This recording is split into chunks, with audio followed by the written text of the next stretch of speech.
Sponsored by the Big 98, Nashville's #1 for new country and the home of the Bobby Bones Show.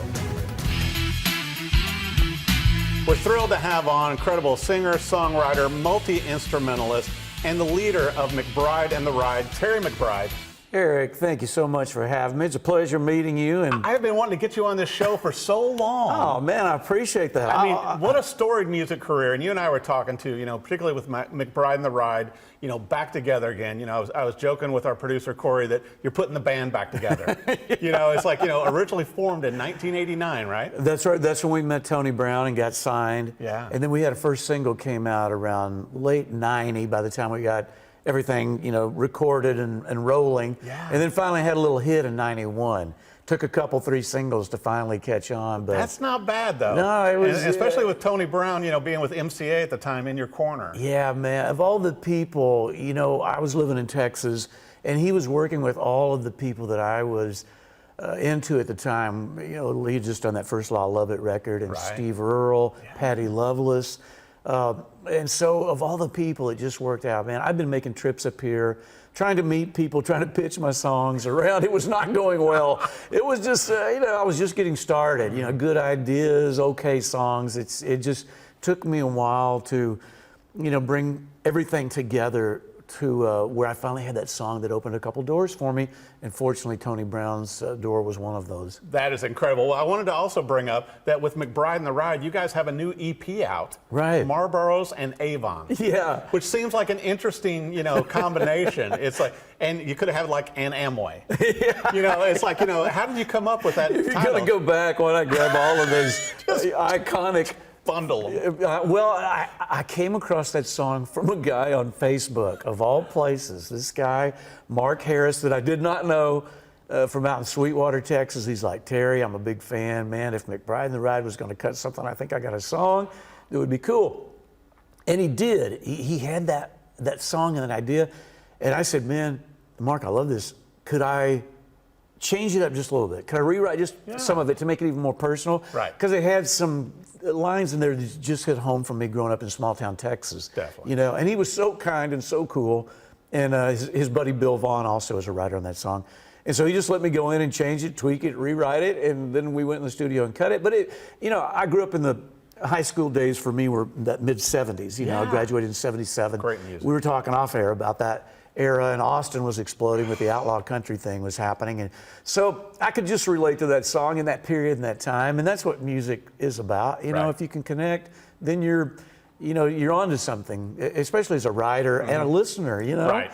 So I thought, for me, I like it, I dig it, I get it, and then we'll see what happens after that. Well, and all of the tracks on this EP are just incredible, and I think they're so reflective of what McBride and the Ride was known for, with the great harmonies, but also, you've got the fun, like, honky-tonk music, and you've got, like, a ballad in there. It's like, it just covers, like, all the bases in one EP. Oh, cool. That's what we were trying to do.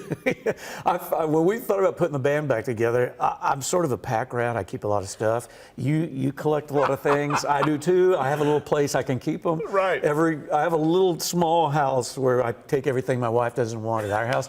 I recently went to an estate sale and I found this TV figurine, they call it. It's a Black Panther crawling across a television. My grandmother had one.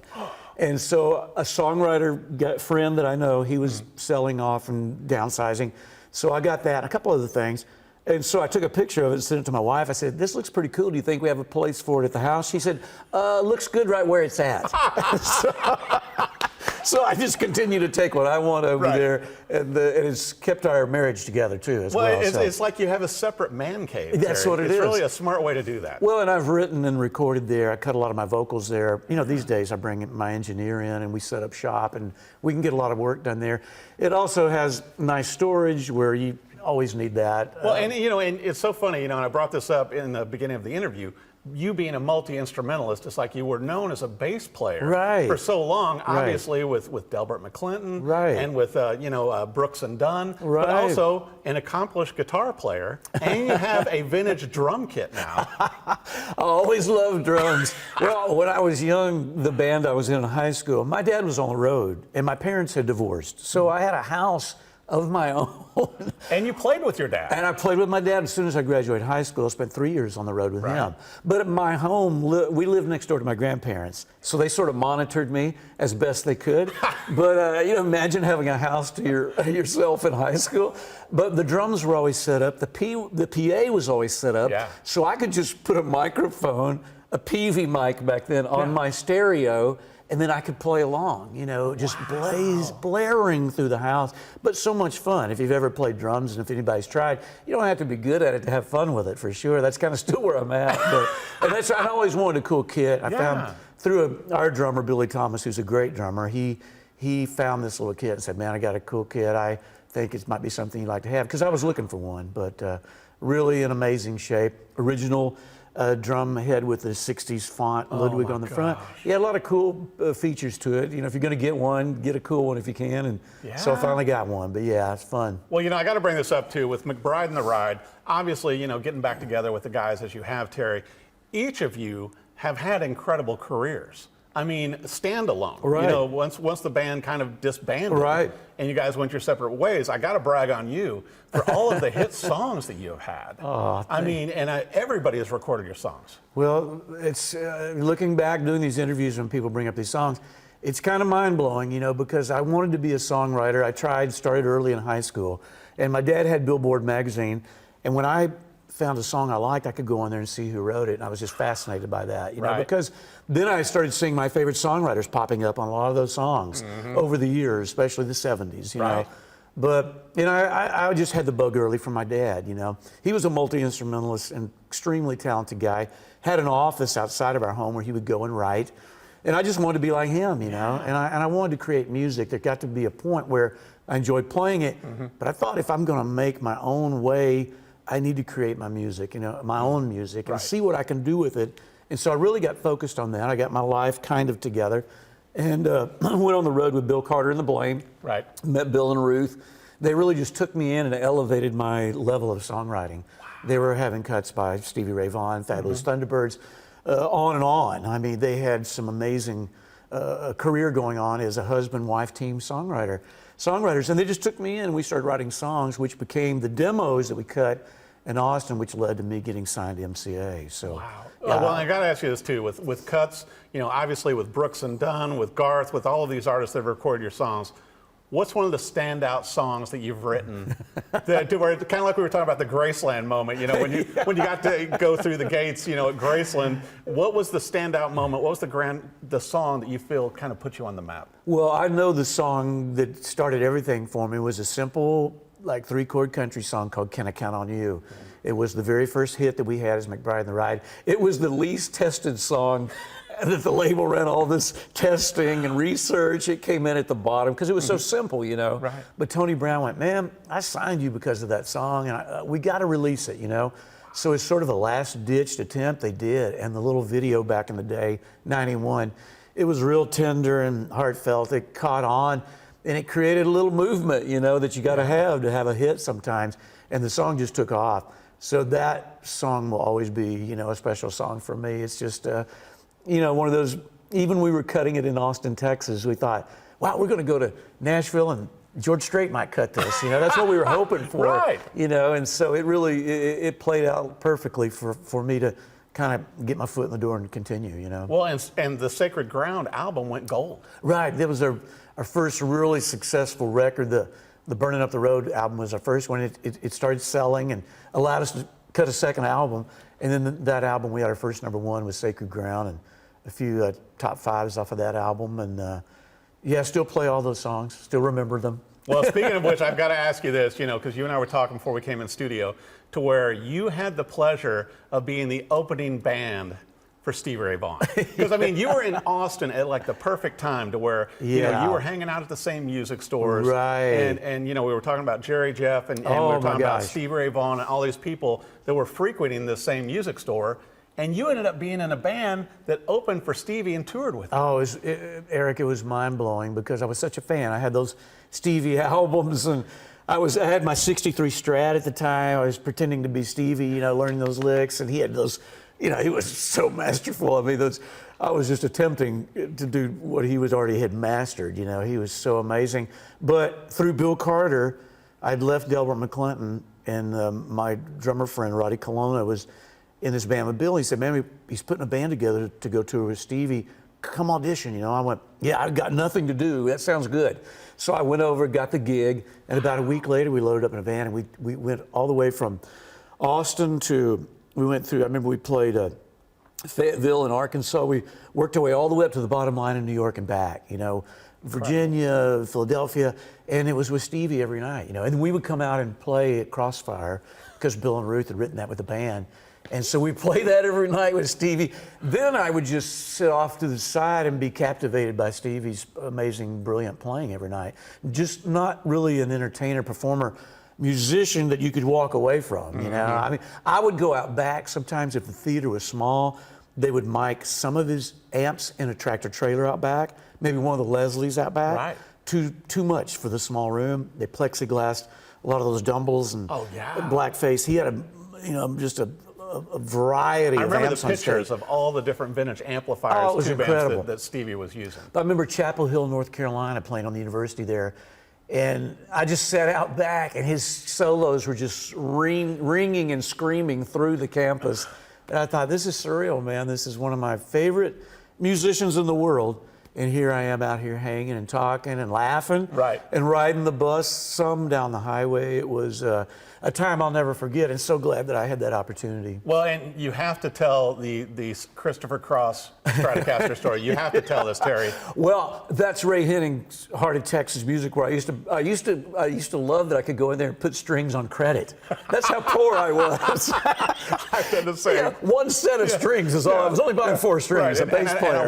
And with guitar, it's like I want all 6 strings. Yeah, I would have to go into Schibelbeins. I need the whole pack. It was so great. He knew my dad. We bought a lot of stuff there, you know, and so I would go in there all the time. But I recently saw a documentary, knew Ray and Steve and his son forever, and he was just talking about the time that Christopher Cross came in with this horrible Stratocaster that Christopher didn't want.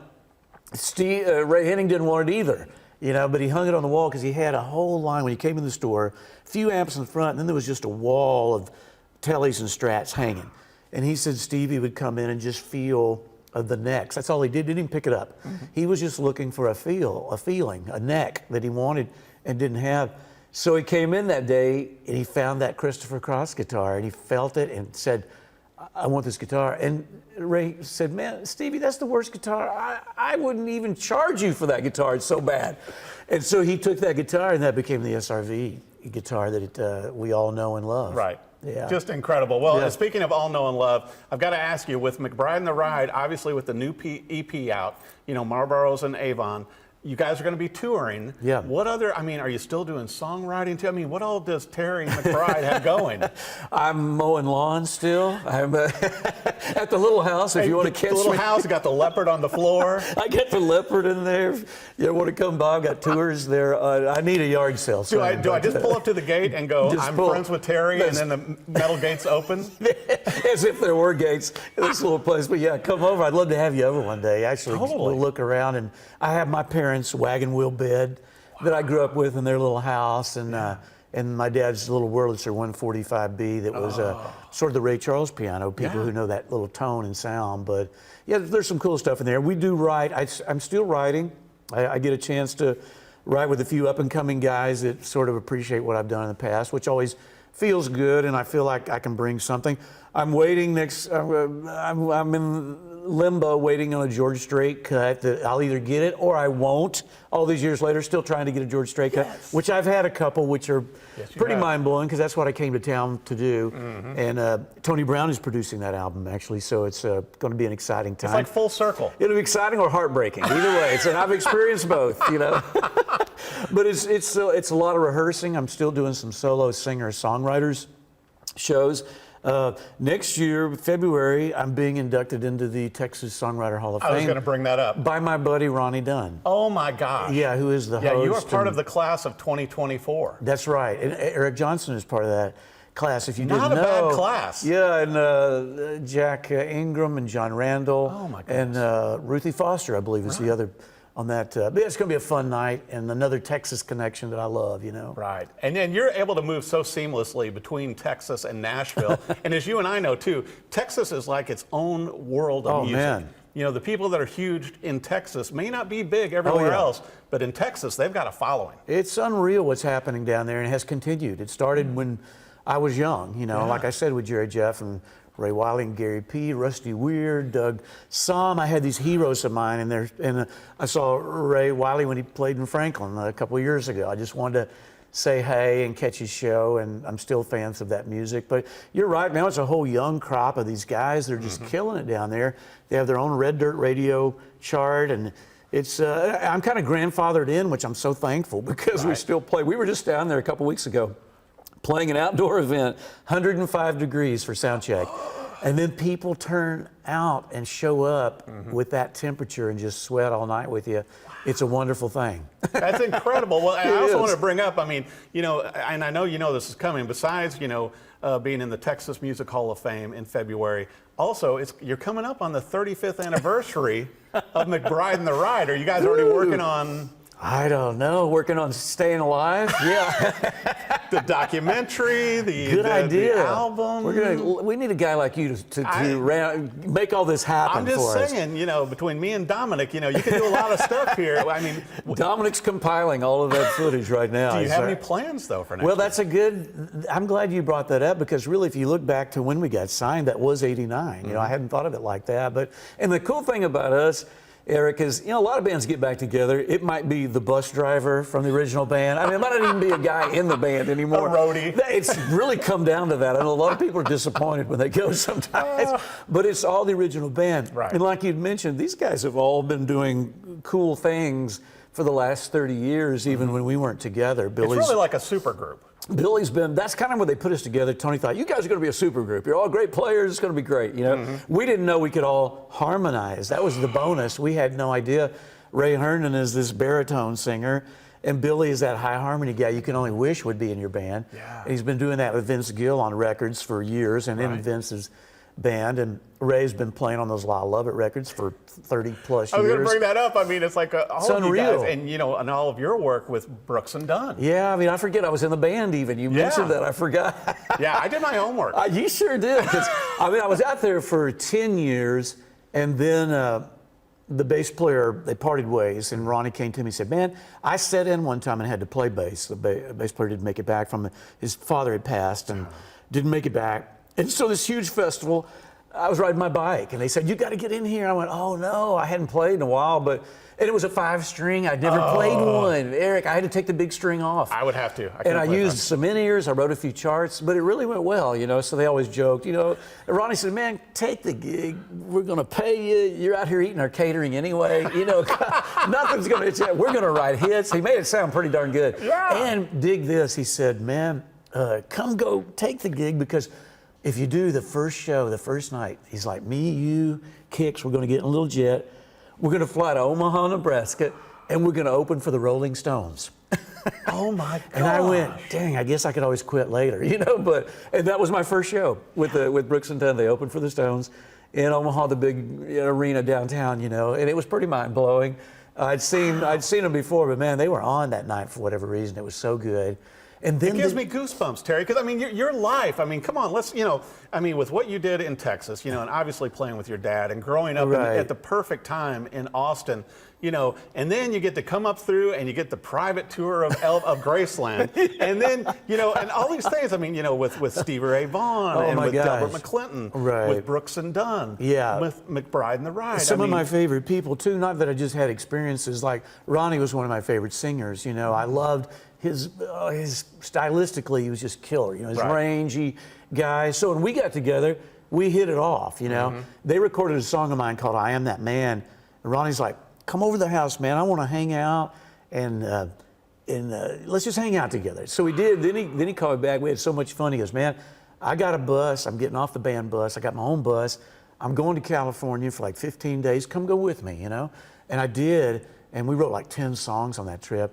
that trip turned into 13 years, you know, just hanging and laughing and writing these songs, which is so... It's like a fairy tale, Terry. It really was, I mean, for me. You know, a lot of people dream of these things and never get to make them happen. They saved me, really, because I'd lost my deal. The band was gone. And I was driving home from a meeting with Tony, losing the record deal. I was like, I don't know what I'm going to do. I was at a down point, and I thought, well, I'm just going to focus on writing. That's what I came to town. That's how I got here, you know. Right. And I'll be darned, through Tony Brown, I got with this guy, Monty Powell, who was producing Diamond Rio. He said, get with this guy. Maybe you guys will write something, lead to a solo deal for you, you know. And we wrote I Am That Man. And Ronnie put it on hold like 2 weeks later. He got it, but it led to that opening that door with Ronnie. Right. That turned into 13 years, and still to this day, a friend and Kix just saw Kix sent me a picture of us on the bus this day back in 2008. You know, one of those photos where you could tell we've been having a lot of fun that night. But so great to have those kind of friendships, those relationships, and that career that I could share with an iconic group like that. You know, they were at the peak and the height of their career during all that time that we were having some songs cut. So yeah, for whatever reason, that worked out for me. And it speaks to your artistry, though. Oh, well. And that's the reason why you're getting in the Hall of Fame in February as part of this, you know, Texas Music Hall of Fame in 2024. That's a big thrill. I mean, as a Texan, that's a big thrill for me. I can't wait, and hopefully I'll say something that is meaningful, and I'm really just thankful that's people like Delbert, my dad that you'd mentioned, and all those people that helped me along the way. I certainly didn't do it on my own, you know. Had some opportunities, but it certainly worked out even better than I had imagined. Looking at those first few trips, when I first came to town, Eric, I was knocking on these doors, and people, the receptionist, whoever would say, we don't take any unsolicited material. Oh my gosh, you couldn't Google that stuff back then. I didn't even know what that meant. Right. I was like, for some reason, I hate that word, unsolicited. And I was just getting rejected. Oh, and then finally, it took a while, but you have to want it bad to come up here and do this sort of thing. And I didn't really have a backup plan, so I just had to stick with it, you know. And it's worked out. It worked out okay. Well, I want to make sure for our viewers, with the new EP out, Marlboros and Avon, with McBride the Ride, for your website, for social media, for everything going on with tours, you name it, where should our viewers go? Well, McBrideandtheride.com is a good place to start. Okay. You know, you can find all of our information, tour dates, all that good stuff. And then, of course, we're on socials, McBride and the Ride. You got like a crazy TikTok going now? We got a crazy TikTok going. Who would have thought it? Who knew, man? Right. Thanks to Dominic. Yeah. I mean, he's like, we threw a couple old clips out there.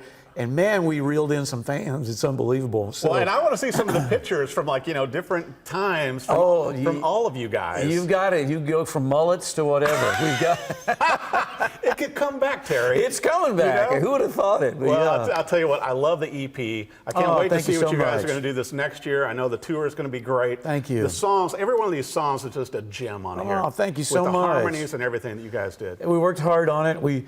I found that song.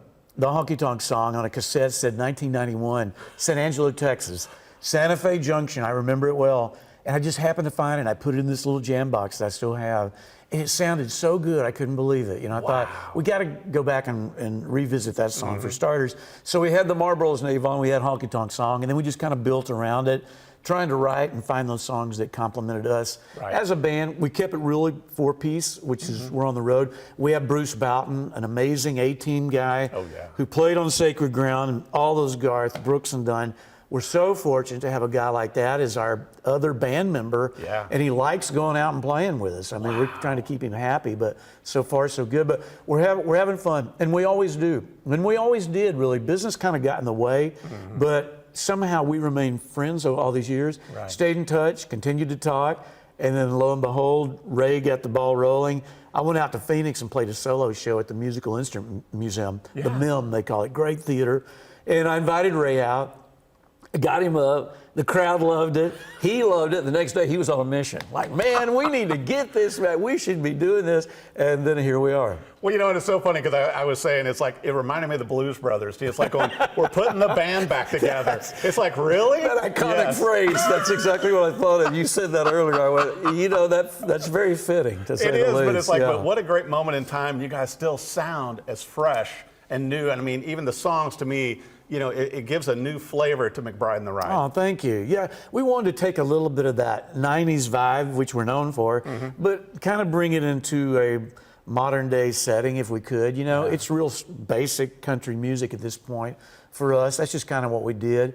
But if you come and see us, it's a lot of that same show you saw in 91 or 92 with a few new songs added in. So it makes it fun for us. We still love singing those old hits, and we love the reaction, but we also love the reaction that we're getting from these new songs. I mean, that was really encouraging when we started touring, seeing people get excited about the new music after all these years. And whole new generations being turned on to McBride the Ride. Yeah, it's fun. It's either those original fans, their kids, or grandkids. We take them all, man. Totally. Yes, it's been fun. Just bring them all. Well, Terry, thank you so much. McBride the Ride. Thank you. Back on the road. They've got the new EP, Marlboros and Avon. You need to add that to your playlist. You know, it should come out on vinyl or something. I'll have to talk to Tony Brown. But I'm sure it's going to be on CD. Gotta be. We've got it. We've got it now. It's up on the website. You can find it. Awesome. Yeah, you got some copies. We sold out the first week, which is pretty exciting. Of the autographed copies. Of course. Yeah, which we love that. You gotta have those. Yeah, we have more, and we're willing to autograph whatever. So. Well, McBride and the Ride is back, so check out the music, go see these guys live, and also be on the lookout for big news next year. So we're probably gonna have to have Terry back on the show again. I love that. For the 35th anniversary. Thanks for coming on, Terry. Thank you. Thanks for having me, Eric. It's a pleasure.